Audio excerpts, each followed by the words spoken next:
أما بعد أعوذ بالله من الشيطان الرجيم بسم الله الرحمن الرحيم الصلاة والسلام عليك يا رسول الله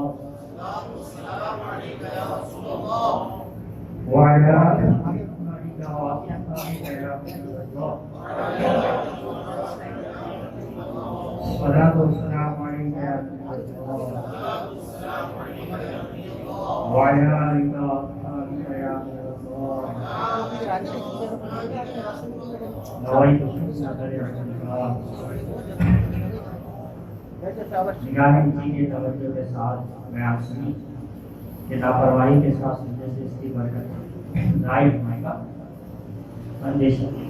پیارے آقا مکی مدنی مصطفیٰ صلی اللہ تعالی علیہ وسلم کا فرمانے علی شان ہے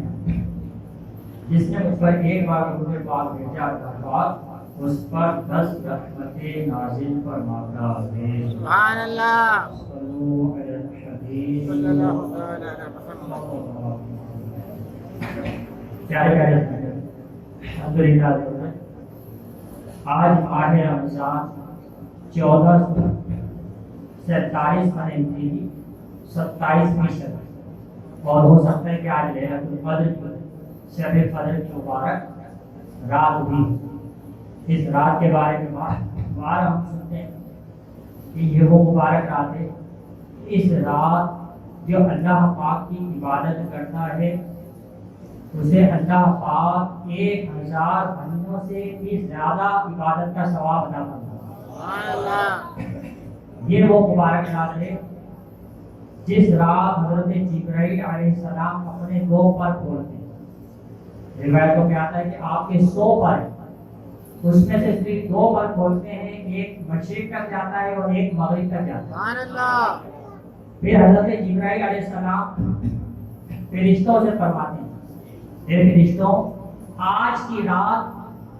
جو بھی اللہ پاک کا ذکر کر رہا ہو،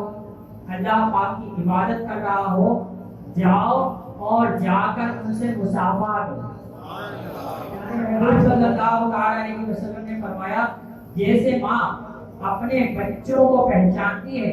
حضرت مالک علیہ السلام جہنمیوں کی اس سے بھی زیادہ پہچان رکھتے ہیں، مگر اس یا حنان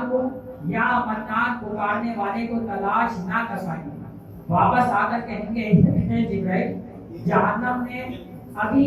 ایک سانس لی، کیسی سانس لی ہے سنیے، جس کی وجہ سے حالت ایسی ہو گئی ہے کہ لوہے اور پتھر پہ فرق کرنا مشکل ہو چکا ہے۔ یہ سن کر حضرت جبرائیل علیہ السلام رسول نہیں آئے تھے، بندہ عرض کرے گا کیوں نہیں، میرے مالک رسول آئے تھے، حکم ہوگا کیا تجھ تک میری کتاب نہ پہنچی؟ بندہ عرض کرے گا مولا پہنچی تھی۔ اللہ پاک فرمائے گا پھر تو نے فلاں گناہ کیوں کیے، کیوں میری نافرمانیوں میں پڑا رہا؟ بندے کے پاس کہنے کو کچھ نہیں ہوگا، بس ہاتھ باندھ کر عرض کرے گا اے میرے مالک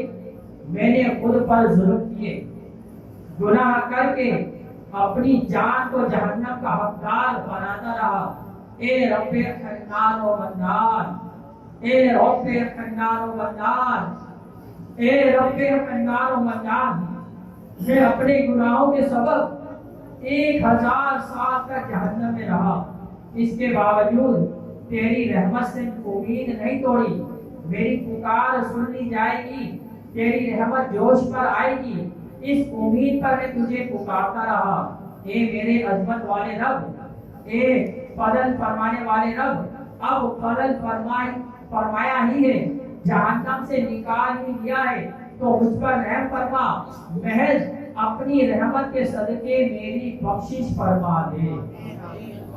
بندے کی ایسی عاجزانہ عرض پر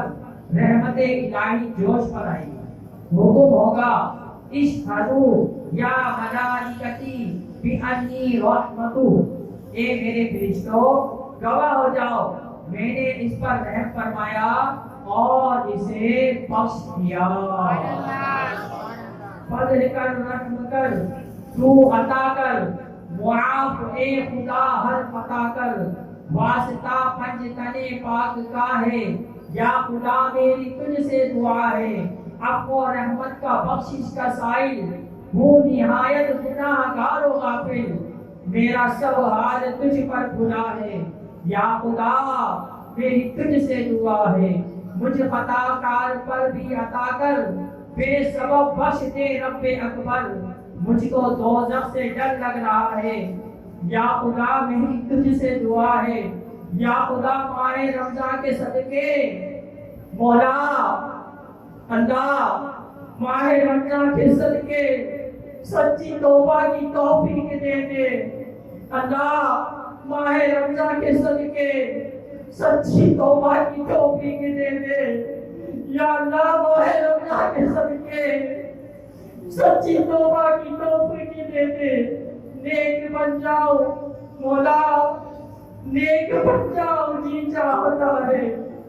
مولا، نیک بن جاؤ جی چاہتا ہے، یا خدا یا خدا یا خدا تجھ سے میری دعا ہے۔ میرے پیارے پیارے میٹھے اسلام،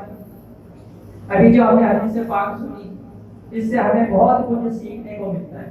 کہ کبھی بھی اللہ پاک کی رحمت سے نا امید، کبھی بھی اللہ پاک کی رحمت سے نا امید نہیں ہونا چاہیے، اور اس کے خوف سے بے ڈر بھی نہیں ہونا چاہیے کہ اگر وہ گناہوں پر غریب فرما لے تو نیک ہونے کے باوجود بھی بندہ جہنم میں جائے گا،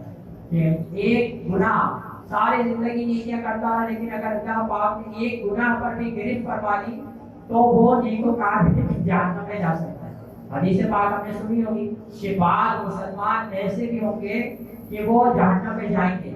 پھر پیارے آقا صلی اللہ علیہ وسلم کی شفاعت کے صدقے میں انہیں جہنم سے نکالا جائے گا، لیکن جب وہ جہنم میں جائیں گے تو جہنم کی آگ کی وجہ سے ان کا گوشت پورا جسم سے جھڑ چکا ہوگا،